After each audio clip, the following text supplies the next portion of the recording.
Hi guys, మీకు ఒక చిన్న కథ చెప్పనా. ఒక పావురం ఒక కాకి ఉన్నాయంట. వాటికి పిల్లలు కూడా ఉన్నాయంట. పక్క పక్క చెట్లపైనే గూడు కట్టుకొని ఉన్నాయంట రెండును. ఒక రోజు ఏమైందంటే ఫుల్ గాలి వర్షం అంట. అయితే కాకి గూడు పైకప్పు ఎగిరిపోయిందంట. పిల్లలు ఫుల్ తడిచిపోయావంట. పక్కనే పావురం ఉంది కదా, ఆ గూడు దగ్గరికి వెళ్ళి పావురాన్ని అడిగిందంట కొంచెం ప్లేస్ ఇవ్వమని పిల్లలకి. పావురానికి అయితే కొంచెం గర్వం ఎక్కువ అంట. పావురం అయితే ప్లేస్ చాలదు ఇవ్వనని చెప్పేసిందంట కాకికి.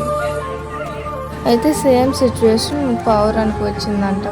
పావురం వచ్చి కాకిని హెల్ప్ అడిగిందంట తన పిల్లల్ని తన గూడులో పెట్టుకోమని. కాకి ఏం ఆలోచించకుండా పావురం పిల్లల్ని గూడులో పెట్టుకుందంట. కాకి చాలా మంచిదంట. అంటే దీన్ని బట్టి మీకు ఏం అర్థమైంది? ఎవరికైనా అవసరం వస్తుంది, కొంచెం గర్వం తగ్గించుకుంటే మంచిది.